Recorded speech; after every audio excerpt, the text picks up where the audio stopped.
Deixa eu ver. Esse Google não aguenta nada. Hoje tá ruim, né? Foi, agora foi.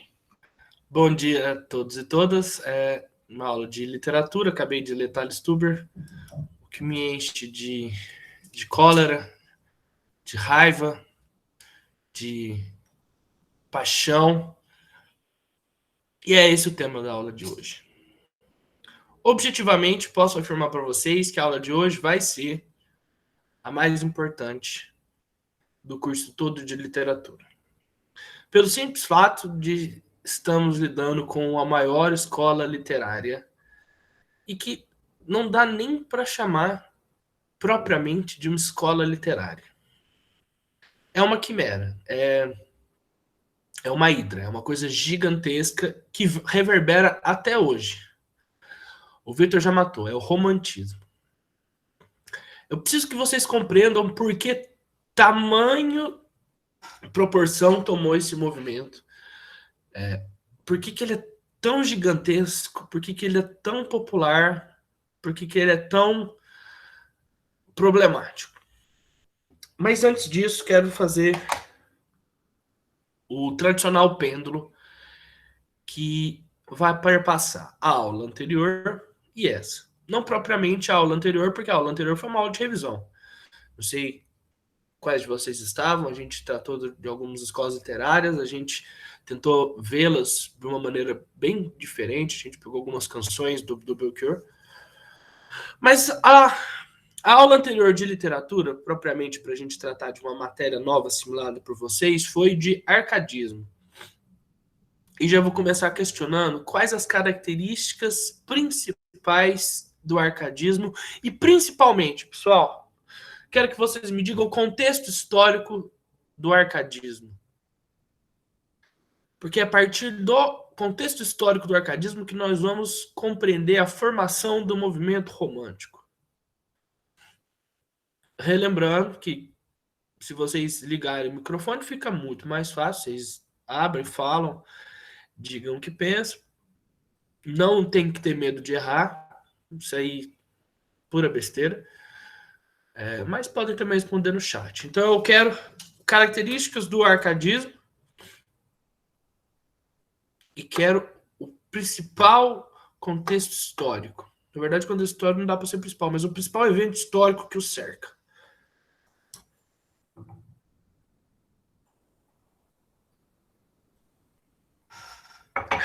Estou recebendo respostas e estão todas certas. Iluminismo, muito bem. Vamos tratar disso. Gente, preciso que fique muito claro para vocês o que é o iluminismo. Exaltação da natureza, uma das características. Se não me engano, o arcadismo tinha características do classicismo, não? Sim, classicismo. Arcádia, aquela região da Grécia, muito bem. Do campo, amor idealizado. Interessante, essa questão do amor idealizado. Racionalismo é uma das características e também está vinculado ao século das luzes. Perfeito. Então, vocês estão sabendo onde que vocês estão pisando. E se trata disso, de compreender ciências humanas. Você tem que saber onde você está pisando para dar os próximos passos. A gente só vai conseguir entender o romantismo se a gente entender o que aconteceu lá para trás. Porque, como eu disse para vocês, em história, os fatos, eles vão contrapondo o outro, eles vão superando os outros, e quase que sempre eles vão produzindo oposições. Porque senão, o andamento da história seria perene, ele seria tranquilo. Na verdade, a gente não haveria uma progressão. E vejam que eu não estou dizendo a palavra progresso, eu estou falando da palavra progressão. Não haveria uma mudança. Se ficasse tudo na mesma, a gente não teria essa progressão. E a gente sabe que história, literatura são processos. Não é alguém que está sentado assim e fala assim, ó, gente, que maravilha, tive uma ideia nova. Eu vou escrever sobre uma coisa que ninguém nunca escreveu e vou mobilizar toda a sociedade. Isso aí não existe. O nome Arcádia vinha de um deus da mitologia, não propriamente, mas eu não consegui entrar nesses detalhes. Movimento da elite, muito bem. Vamos lá. Iluminismo, o século das luzes, como disseram, o racionalismo,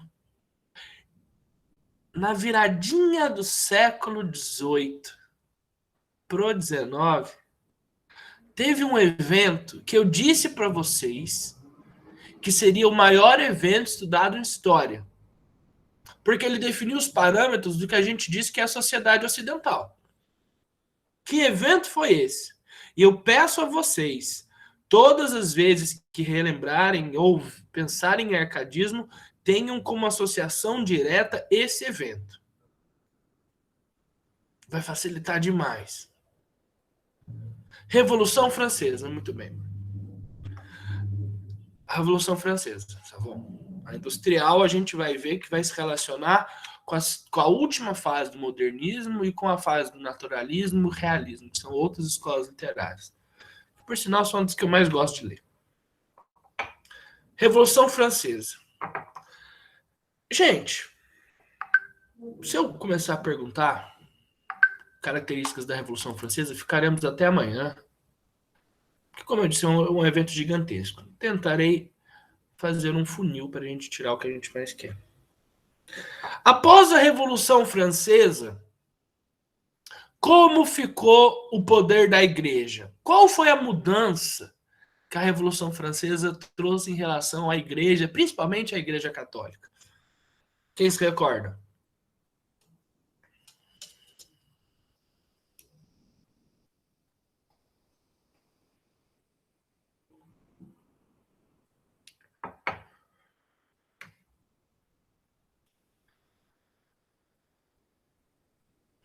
Muito bem, o Vitor falou, separa-se religião com religião, política com política.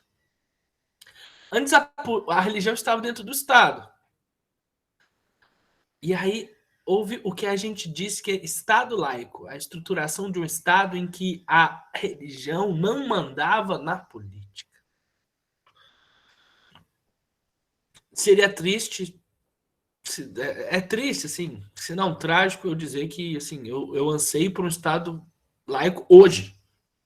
A gente tem, assim, uma parcela do governo que atende a interesses de uma vertente pentecostal da religião cristã que...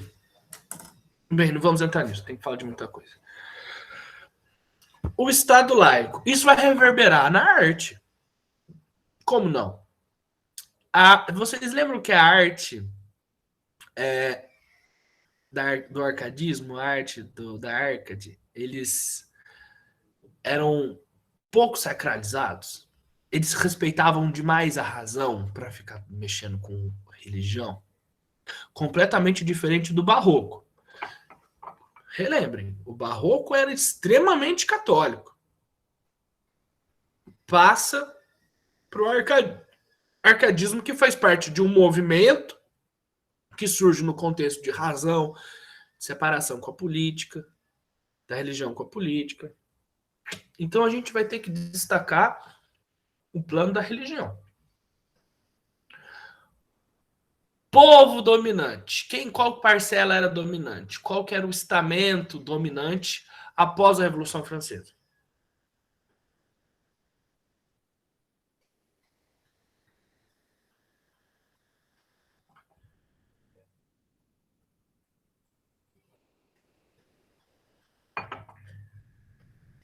Burguesia.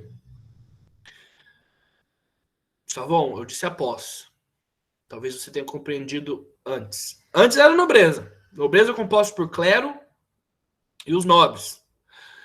Pós-Revolução Francesa, e que fique claro, anotem aí, nunca é demais saber. Pós-Revolução Francesa, a burguesia assume o poder político e jamais abre mão. Só que quando ela assume o poder político, vem com ela outras coisas. Vem com elas o poder cultural, principalmente. E pessoas não subestimem o poder cultural. Quando estou dizendo poder cultural, digo até ausência de cultura. Sim. Aspectos culturais permeiam a ausência deles, que é o momento que nós vivemos hoje. Há uma agenda atual de desmonte das questões culturais não estão produzindo diversos filmes que eram para ser produzidos. A gente tem um descaso com a Ancine, a gente tem um descaso com a Cinemateca, que fez uma tragédia. A gente perdeu muito arquivo da cinematografia brasileira. Então compreendam que os valores culturais estão também em aniquilar e tirar eles da população. Mas não vai ser o que acontece com o romantismo. O romantismo é um movimento paradoxal e eu já vou chegar lá. Então, o que eu estou conversando com vocês? Eu repito toda a aula. Acho que nunca é demais fazer. Eu quero que vocês compreendam o movimento do meu pensamento. Eu não quero que vocês aprendam ou que vocês decorem as palavras que estão sendo proferidas pela minha boca. Eu quero que a partir dessas perguntas que eu estou fazendo e dessas induções, a gente compreenda o contexto e a gente entenda o movimento que foi sendo percorrido até chegar no romantismo. E aí vocês vão chegar em casa, vocês vão ler, vocês já estão em casa, né? Vocês vão ler na apostila as características do romantismo, vocês vão ler propriamente quais são as obras, vocês vão ver uns trechinhos. O que eu preciso que vocês compreendam é como aquilo se forma. Isso é o mais importante. Nada em humanas é por acaso. Humanas, a maior dificuldade humanas é é o volume de variáveis que a gente põe. São tantas variáveis que é muito difícil você dar uma resposta, uma coisa exata. E o pessoal de exatas fica desnorteado. Vira e mexe, conversa com o professor de física, de matemática, fala, depende. Eles, nossa, tudo depende. Fala, tudo depende, caramba. Tem variável pra caralho em humanos. Então, às vezes eu viajo, né, gente? Nossa. Vamos lá.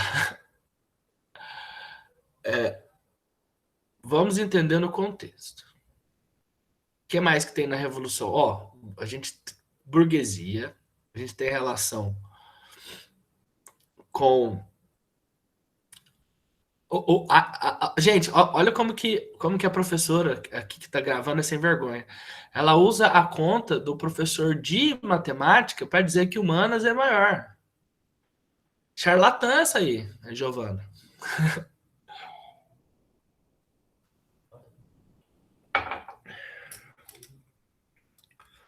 Eu fico muito preocupado nessa aula pela complexidade dela, que eu quero que vocês compreendam o tamanho disso.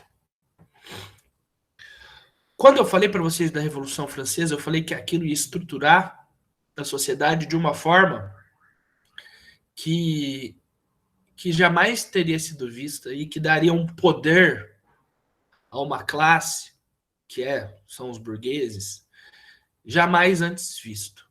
E um dos motivos para isso é o romantismo. E agora, vou dar mais uma viradinha na aula. Vamos começar a trabalhar o nome da escola literária, tendo em vista todo o contexto que já foi desenhado. Romantismo. Vocês usam muito essa palavra de uma forma adjetivada. Vocês não falam do romantismo em como movimento, vocês falam de coisas românticas. Vocês usam o adjetivo romântico para muita coisa. Muito bem, isso é tão romântico. E o que é ser romântico? Agora eu quero que todos falem o que vocês acham. Eu vou botar uma razão nisso. Vocês vão compreender por que vocês falam isso.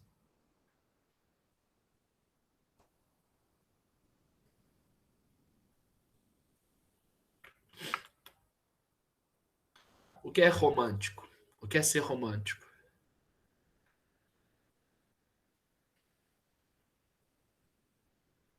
É algo doce. Ah, Letícia, tem dó. Saber expressar seus sentimentos para outras pessoas. Uma demonstração de afeto. É colocar os sentimentos em algo. Já melhorou. Percepção é algo ilógico. Foi longe demais. Savão, você tá tudo cagado da cabeça, meu filho. No entanto, você deu uma resposta muito boa. Ó, peraí, o interfone tá tocando, eu vou avisar o copeiro pra abrir aqui.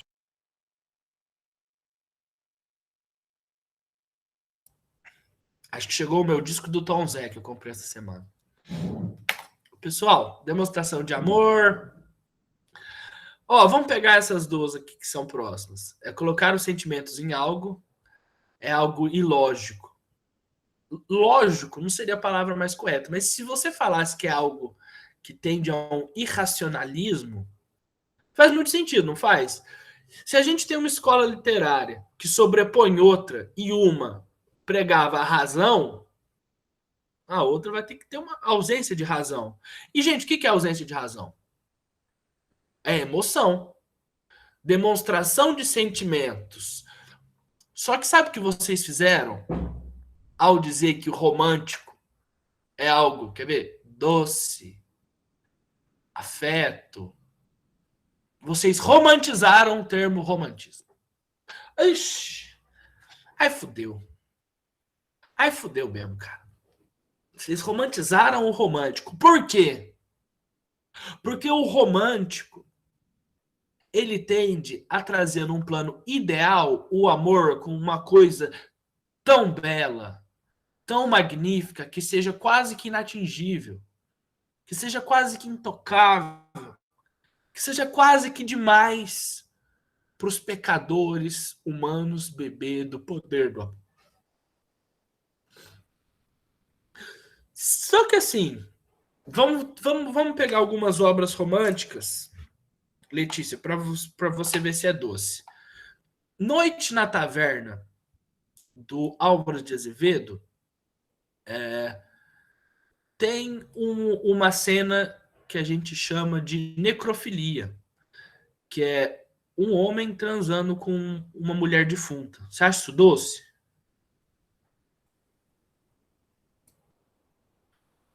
Ainda bem. Aquele medo, né? O professor pergunta as coisas assim.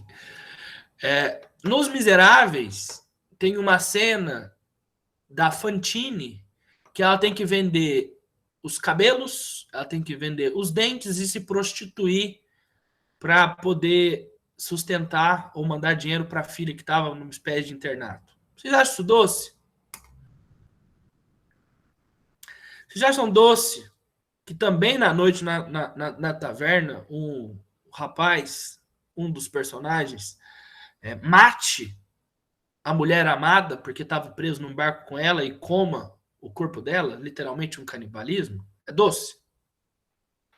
Vocês acham doce uma pessoa que se mata pelo amor não correspondido?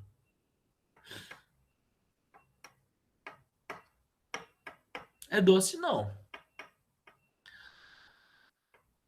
Cara, a mulher sempre se ferra. É. No prefácio dos Miseráveis tem uma coisa bem bacana, eu vou mostrar pra você. Gente, essa ideia de que o amor... Olha o tamanho do pepino que o porra do romantismo trouxe pra gente.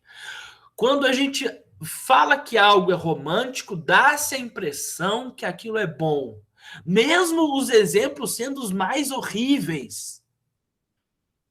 Como é possível que a partir de uma literatura em que a gente tem morte, que a gente tem solidão, que a gente tem guerra, a gente saia com o sentimento de que aquilo é bom, que aquilo é doce, que os sentimentos são maravilhosos? Vá pro raio que o parta. Vocês sabem o livro de Iracema do José de Alencar? É uma Índia. Gente, assim, se algum outro professor de literatura e a Giovana aqui faz letras, ela vai me matar do jeito que eu vou falar de Iracema, mas fazendo um resumo bem errado, para ser sincero, é uma Índia brasileira que se apaixona por um colonizador, que transa com ela, que volta para a Europa, ela tem um filho sozinha, o filho chama Moacir. Moacir em tupi significa filho da dor. Vocês acham isso bonito aonde? Onde que essa porra é doce? Alguém me diz onde que essa solidão é doce. Alguém me diz onde que esse amor que rompe, lógico, ele pode ser bom. só desgraça. E se tem alguma aula que eu fico revoltado, é a porra do romantismo. A Flora, lembra ano passado, eu bati a mão assim na mesa estressada, ela falou, você tá bravo? Porque as questões culturais, quando elas vêm de uma forma paradoxal, elas mostram o poder. Se eu estou falando desgraça para vocês, eu estou falando de coisas pesadas, ruins, se eu estou falando de você transar com mortos, se eu estou falando de você matar e morrer por amor, se eu estou falando de você matar pessoas que são contrários ao seu amor, como a gente vê em Mefistófeles, e a gente ainda tem aquilo, em Fausto, a gente ainda vê aquilo uma coisa boa, uma coisa valorosa, uma coisa digna, significa que aqueles valores penetraram na gente de uma forma que a gente não tem a racionalidade para afastar. E aí mora o perigo, que é quando a gente toma o absurdo como algo ok, como algo belo.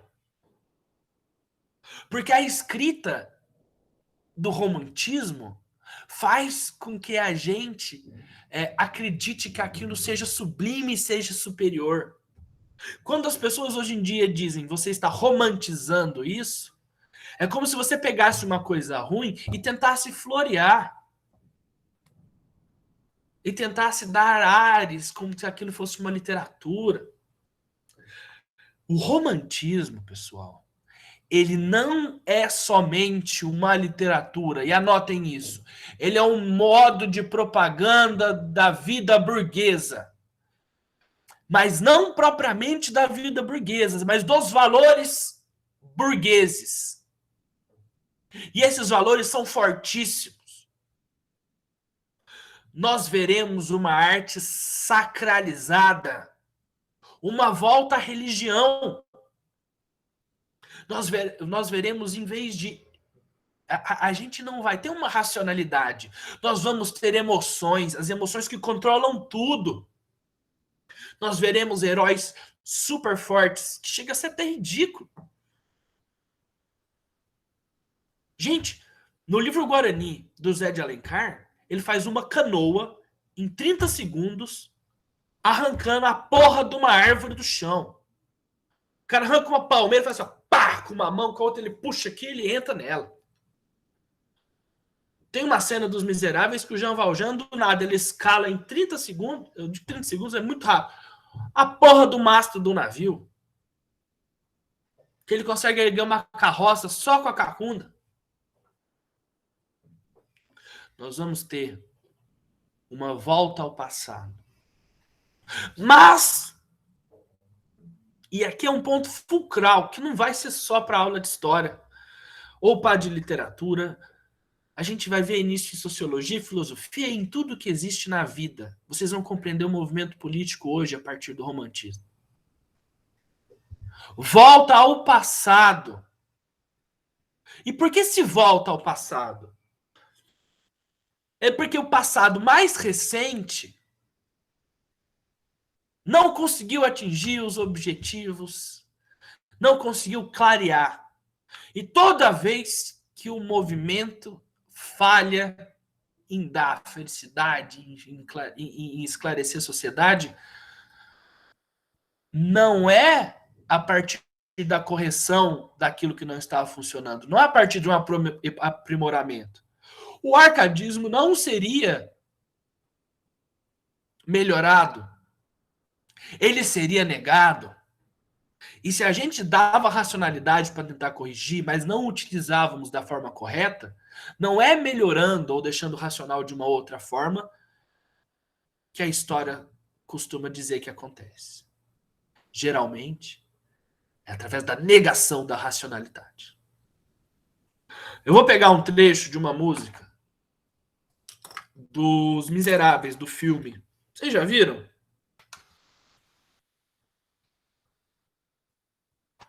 Não, vamos ver. Romantismo maravilhoso. Ó, Os Miseráveis é esse livrinho aqui. É o maior livro que eu li na minha vida. Tem 2.000 páginas. Vou ser sincero com vocês. Não vou reler. É muito grande. Só se algum dia acontecer alguma coisa na minha vida, algum projeto, eu quebrar uma perna, e eu não poder sair. Apesar que, sinceramente, se acontecesse comigo, eu já decidi que eu vou ler Guerra e Paz, que é um outro livro maior, que tem 2.500. Que é essa belezinha aqui, ó. Eu tenho medo dela. Gente, terceira fase do romantismo, eu vou explicar para vocês no fim da aula, tudinho, qual é o ponto dos Miseráveis. Mas é uma obra que mudou bastante a minha vida. Também, possivelmente, vou falar com vocês. Eu vou colocar aqui e vou apresentar. Melhor para você. Eu odeio propaganda do YouTube, cara.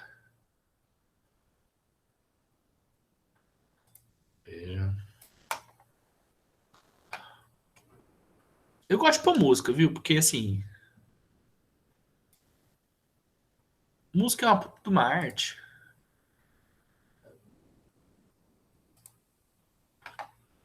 Vocês estão vendo já? Sim, tá carregando. Foi, agora foi. Pois ouçam. Tá perfeito.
Gente, olha essa frase. Ela sintetiza muito bem o que vamos tomar pelo romantismo. Ela é muito poderosa para explicar o surgimento dessa escola literária, esse movimento. Ó.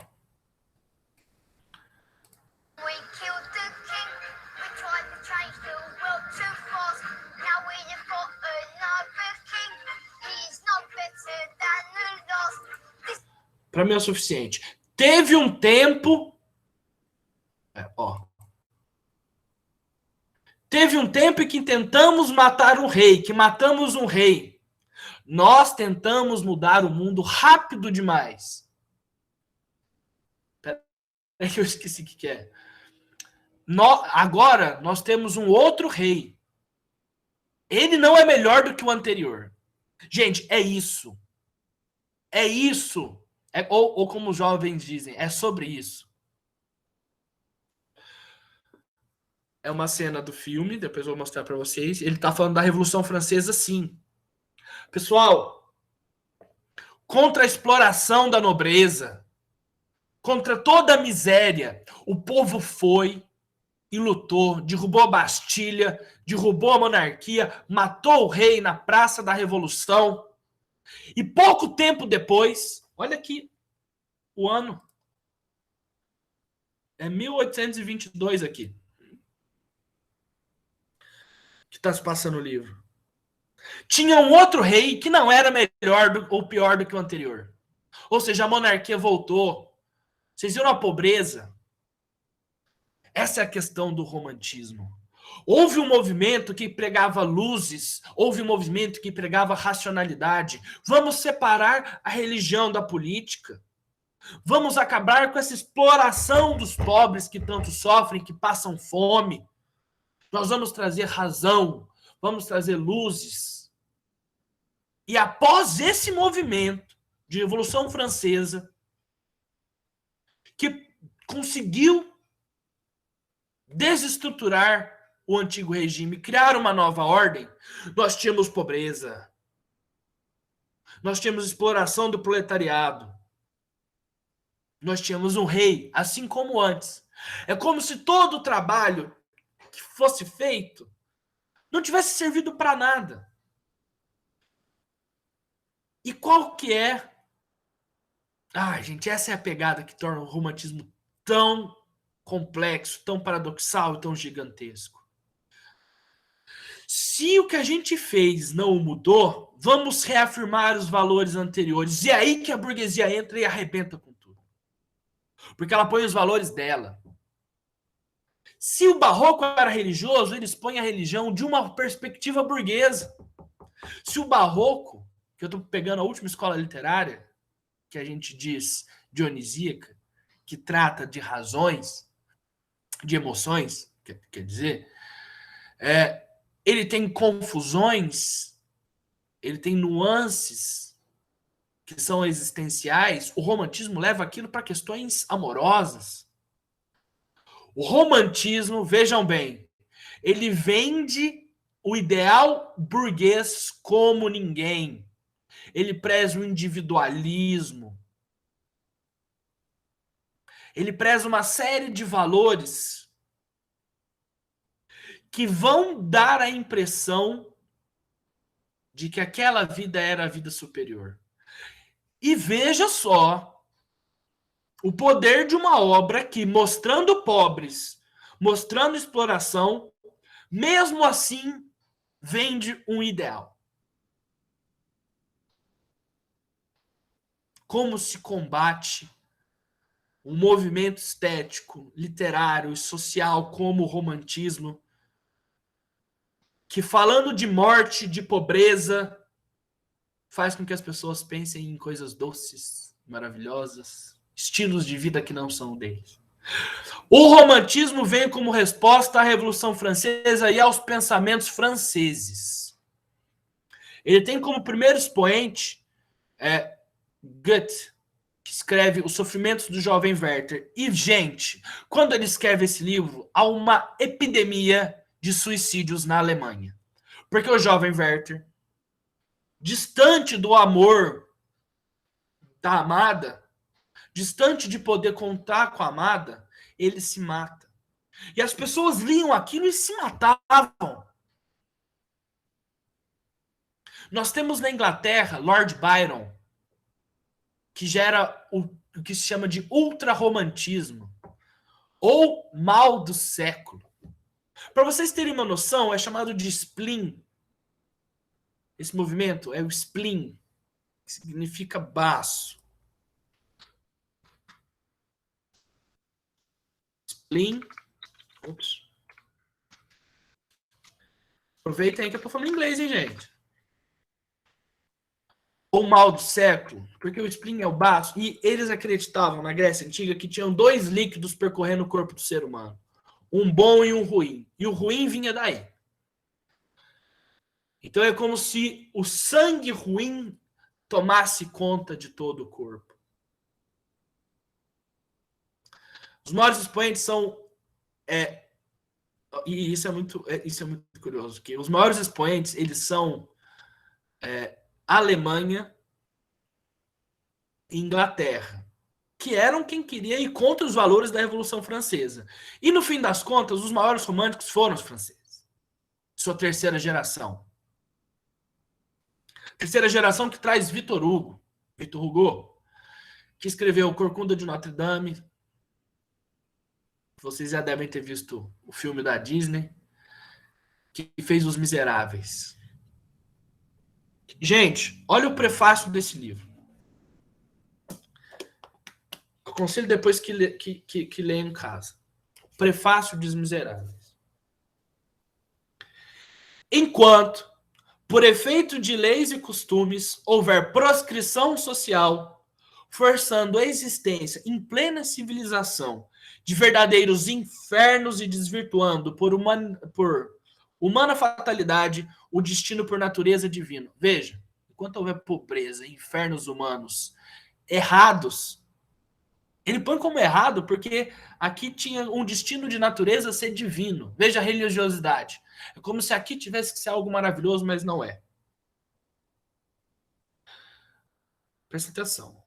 Enquanto os três problemas do século, a degradação do homem pelo proletariado, a prostituição da mulher pela fome e a atrofia da criança pela ignorância, não forem resolvidos, enquanto houver lugares onde seja possível asfixia social, em outras palavras, e de um ponto de vista mais amplo ainda, enquanto sobre a terra houver ignorância e miséria, livros como este não serão inúteis. De fato, o livro não se torna inútil. Há exploração do proletariado, há crianças se atrofiando pela ignorância, pela fome, e há mulheres vendendo seu corpo pela sobrevivência. Victor Hugo, ele faz parte da terceira fase do romantismo, que a gente chama de hugoana, que é um romantismo social, que faz críticas sociais. No Brasil, tem como grande expoente o poeta Castro Alves, que falava da liberdade. Ele era um negro. E a gente sabe o que acontecia no Brasil nesse momento. Vejam o grau de dificuldade de poder que tem uma obra em que um negro clama pela liberdade e mesmo assim vocifera valores burgueses de dominação. Vejam o poder de uma obra que fala contra a prostituição, contra a pobreza, contra a exploração e mesmo assim reverbera valores burgueses de dominação. É uma arte complexa que tem diversos livros geniais. Fausto, do Goethe, é um dos livros que marcaram a minha vida. Para vocês terem ideia, é um homem que, perdido no fim da vida, faz um pacto com o diabo, no livro tratado como Mefistófeles, que lhe dá a mulher amada, que é a Margarida, que lhe dá beleza, que lhe dá poder, que lhe dá a juventude de volta. Você sabe que em troca do que o diabo queria? Ele dá tudo isso em troca da alma do Goethe, do Fausto. Mas o Fausto só daria a alma dele se ele dissesse para tempo tão sublime que é. Ou seja, se em algum momento da vida ele dissesse posso morrer aqui porque para mim foi o suficiente. Tudo o que ele queria, o diabo dava para ele. E mesmo assim ele ficou insatisfeito. O tempo todo insatisfeito. Mesmo tudo que você quer, se você alcançar, você vai ficar insatisfeito. É sobre isso o romantismo. É sobre a alma humana que é incansável, que é insaciável. Gente, olha o poder dessa escola. É uma reação à tentativa de racionalidade proposta pela Revolução Francesa, pelo arcadismo e por todo o movimento do iluminismo. Se antes eles queriam a razão e a igualdade entre homens, agora eles pregam heróis. Uma das características principais do romantismo é o heroísmo. No Brasil, quem seria o herói? O índio. As fases brasileiras, elas são muito parecidas com as fases europeias, de primeira, segunda e terceira geração. Primeira geração a gente tem como maior expoente Gonçalves Dias. Minha terra tem palmeiras onde canta o sabiá. As aves que aqui gorjeiam não gorjeiam como lá. José de Alencar com Iracema, o Guarani. Segunda fase nós temos como maior expoente Álvares de Azevedo.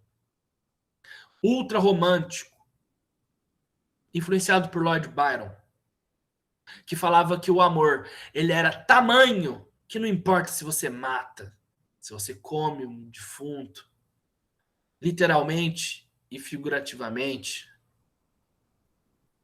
E a terceira fase, o chamado romantismo condoriano, por conta do condor, que era a maior ave da América Latina. Como se ela sobrevoasse os Andes e a partir de baixo conseguisse olhar todas as dificuldades. Também conhecido como Hugoana, por influência do Victor Hugo, que era social. O romantismo tem 3 fases, pessoal. Ele se desenvolve. A burguesia cria uma arte para vender. Gente, e vende mesmo. Se antes o livro era uma coisa da elite, agora a linguagem ela é mais simples. Agora sai nos jornais. Sabe por que Os Miseráveis é um tarugão de 2.000 páginas? Porque saía todo dia no jornal um pouquinho. E aí o pessoal podia ler. Eles brincam que o romantismo é a arte da dona de casa, que antes não podia ter contato com uma arte que era elevada, que era difícil, e agora ela fica palatável. Palatável. Nós estamos tratando de uma arte burguesa em essência, que chega a todas as pessoas. Olha a complexidade disso. E se vocês compreenderem o poderio do romantismo, sua complexidade e a forma paradoxal em que ele se movimenta, eu me dou por satisfeito com a aula de hoje.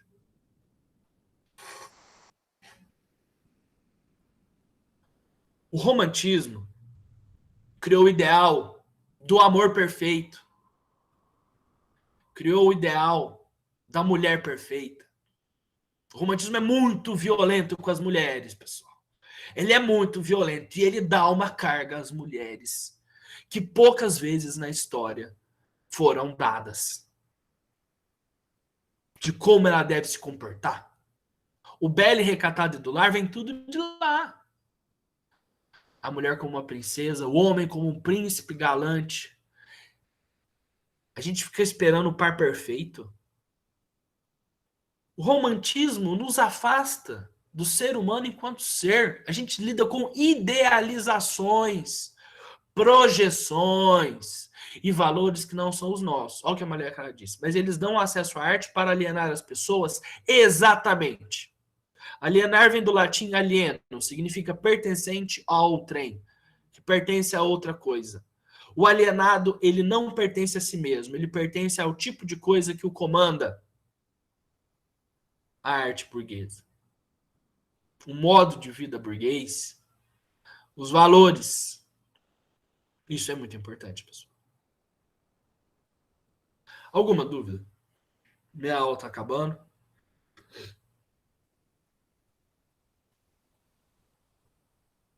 Falei muitos livros para vocês. Procurem. Não sei se é recomendável que vocês foquem na leitura deles. Não acho. É uma época de vestibular, é muito conteúdo. Mas perpassem por Fausto, do Goethe. Lê uma crítica. Lê um pedacinho. Vê uma coisinha no YouTube. O filme é de 2012. Deixa eu contar uma coisa para vocês. Eu era uma pessoa de extrema direita, não de extrema direita, de direita. Extrema direita é uma coisa muito a mais. Lá em Guaxupé, no interior de Minas. Eu era uma pessoa que sempre votou com a direita, que não tinha muita correlação com o movimento social, que achava petista vagabundo. Eu queria estudar, passar no vestibular. Passei numa grande faculdade, passei aqui em Direito na USP. E foi vendo a pobreza em São Paulo, porque na minha cidade não existia tanta pobreza como aqui. Eu sou de uma cidade do interior de Minas em que existe uma pobreza, mas assim, eu não vejo muito mendigo na rua, não vejo essa exploração. Eu comecei a mudar a minha cabeça. E essa mudança só se concretizou mesmo foi com Os Miseráveis. Eu vi esse filme, eu fiquei tão chocado. A dor do povo me comoveu tanto, me deixou tão extasiado, que eu decidi que a partir daquele momento, eu faria da minha vida um exercício de uma luta contra a exploração. E eu acho que eu estou nela até hoje. Por mais que eu advogue, eu já estou fazendo letras. Eu ajudei a fundar o cursinho. Os Miseráveis, eu fico até emocionado de dizer, é uma parte fundamental da minha vida. Comecei a ler, sim, devorar. E por mais que eu compreenda que seja uma obra burguesa, por mais que eu compreenda que tem valores que não são os que eu deva defender, é um dos livros que fez com que eu chegasse onde eu cheguei hoje. De estar com vocês, de achar que as pessoas têm que ser igual, não importa o que aconteça. Não importa de onde elas vieram, não importa o caminho que elas sigam, ninguém tem que passar por dificuldade. Ninguém tem que ser explorado. O que existe é só uma luta incansável e obsessiva pela igualdade. E eu que tive a oportunidade de estudar na minha vida, vou fazer de tudo para passar o que eu aprendi para vocês. Essa é a relação dos Miseráveis comigo. Eu acho muito importante. A próxima aula já vai começar agora? Ou dá tempo de colocar mesmo?